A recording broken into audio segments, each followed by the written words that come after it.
মা, ও মা, খাইতে দাও না, খুব খিদে লেগেছে। তোকে কি খেতে দেবো বাজান? তুই তো জানিস ঘরে রান্না করার মতো চাউল নাই। আমি কি রান্না করে দেব তোকে? হ্যাঁ মা, আমার তো মনেই ছিল না। তুমি চিন্তা করো না, আমি বরং এক্ষুনি জঙ্গলে গিয়ে কাঠ কেটে বাজারে বিক্রি করে চাউল কিনে আনি। হ্যাঁ বাজান, তাই কর, সেই ভালো হবে।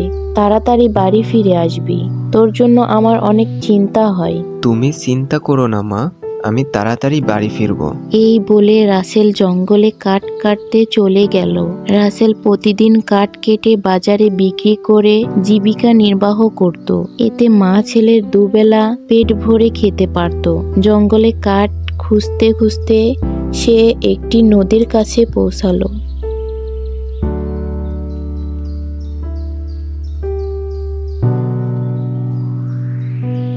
ওই তো ওখানে একটা বড় গাছ দেখা যাচ্ছে, ডালগুলোও যেন বেশ হাতের নাগালে। যাই, ওই গাছটাই তাড়াতাড়ি করে কেটে নেই। গাছটি কাটতে কাটতে কাঠুরিয়ার হাত ফসকে কুঠারটি নদীর পানিতে পড়ে যায়।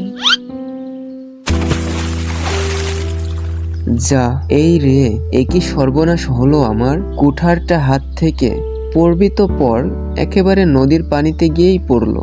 হায় হায় হায়, এ কি সর্বনাশ হলো আমার! নদীর পানিতে কুঠারটা ডুবে গেল। আমার রোজগার করার একমাত্র সম্বল কুঠারখানা, সেটাও নদীর পানিতে ডুবে গেল। এখন আমি কিভাবে রোজগার করব আর কি খেয়েই বেঁচে থাকবো? কি হলো বালক, তুমি কান্না করছো কেন? আপনি কে? কোথা থেকে এলেন আপনি? আমায় তুমি চিনবে না, আমি জলপরি, এই নদীতেই থাকি আমি। আপনি তাহলে আমার মনের কথা শুনেছেন জলপরি? তাহলে এটাও বুঝতে পেরেছেন যে আমার কুঠারটা যদি আমি ফিরে না পাই তাহলে আমার অনেক বড় বিপদ হয়ে যাবে। আমি আমার খাবার জোগাড় করতে পারবো না। আমি তোমাকে কিভাবে সাহায্য করতে পারি? আপনি যদি আমার আগের কুঠারটা ফিরিয়ে দিতেন তাহলে আমার অনেক উপকার হতো। তুমি একটু অপেক্ষা করো, আমি তোমার কুঠারটা এনে দিচ্ছি। এই নাও কাঠুরিয়া, এটা তোমার কুঠার। এ তো সোনার কুঠার, এটা আমার কুঠার না। তোমার কোথাও ভুল হচ্ছে জলপরি। তুমি আরেকটু অপেক্ষা করো, আমি এবার তোমার কুঠারটাই নিয়ে আসছি।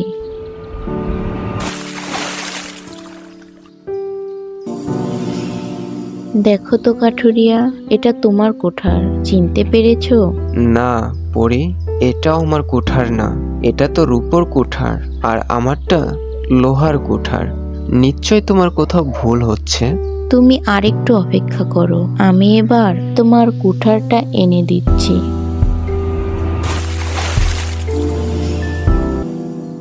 দেখো তো কাঠুরিয়া, এটা তোমার কুঠার, চিনতে পেরেছো?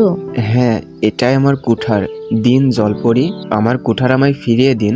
নাও, তোমার কুঠার তুমি নাও, এবার তো তুমি খুশি। আমি অনেক খুশি। আপনাকে অনেক অনেক ধন্যবাদ পরি। এখন আমি কাঠ কেটে বাজারে বিক্রি করে আমার আহার জোগাড় করতে পারবো। তুমি অনেক সৎ কাঠুরিয়া, তোমার ভেতরে একটুও লোভ নেই। তোমার সততায় আমি মুগ্ধ হয়েছি। তোমার সততার পুরস্কার হিসেবে আমি তোমায় সোনা রূপার কুঠার উপহার দিলাম। এগুলো দিয়ে সুখে শান্তিতে বাকি জীবন কাটাও।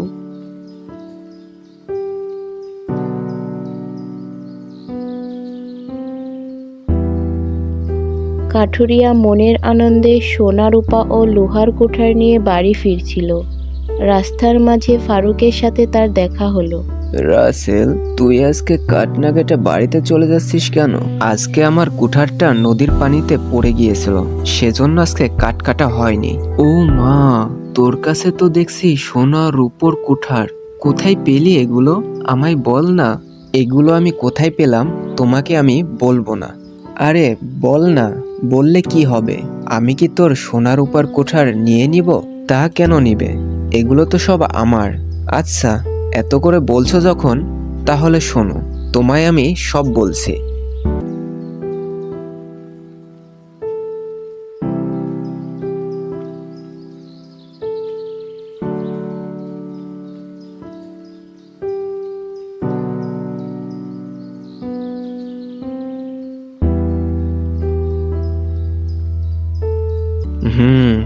বুঝলাম, তাহলে এই বিষয়। আচ্ছা, তুই এখন বাড়ি ফিরে যা। আচ্ছা, ঠিক আছে।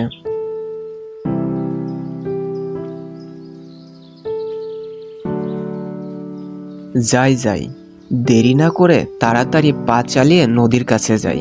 ও যেহেতু জলপরীর থেকে সোনা রূপোর কুঠার পেয়েছে, আমিও আমার কুঠারটা নদীর পানিতে ফেলে দিয়ে জলপরীর কাছ থেকে সোনা রূপোর কুঠার হাতিয়ে নেব, সেটাই ভালো হবে। লোভী কাঠুরিয়া নদীর কাছে পৌঁছাতে তার হাতের কুঠারটা ইচ্ছে করে নদীর পানিতে ফেলে দেয় আর মিথ্যা মিথ্যা কান্না শুরু করে দেয়। কি হয়েছে বালক তোমার? তুমি কান্না করছো কেন? আমার কুঠারটা নদীর পানিতে পড়ে গেছে। যদি আপনি আমার কুঠারটা আমায় ফিরিয়ে দিতেন তাহলে আমার অনেক উপকার হতো। তুমি একটু অপেক্ষা করো, আমি তোমার কুঠারটাই নিয়ে আসছি।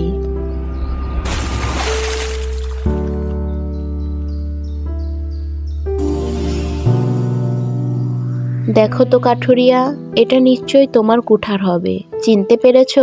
আমার তো লোহার কুঠার ছিল, আর জলপরি তো সোনার কুঠার এনেছে। দেরি না করে তাড়াতাড়ি বলে ফেলি, এটাই আমার কুঠার। হ্যাঁ জলপরি, এটাই আমার কুঠার। দাও জলপরি, আমার কুঠারটা আমায় ফিরিয়ে দাও। তুমি অনেক লোভী কাঠুরিয়া, তুমি একটি কুঠারও পাবে না। অতঃপর জলপরি নদীর পানিতে হারিয়ে যায়। কাঠুরিয়া তার লোভের কারণে নিজের কুঠারটাও হারিয়ে ফেলল। ছোট্ট বন্ধুরা, আজকের গল্পটি কেমন লাগলো? ভালো লেগে থাকলে আমাদের চ্যানেলটি অবশ্যই সাবস্ক্রাইব করে ভিডিওতে একটি লাইক দিয়ে যাবেন।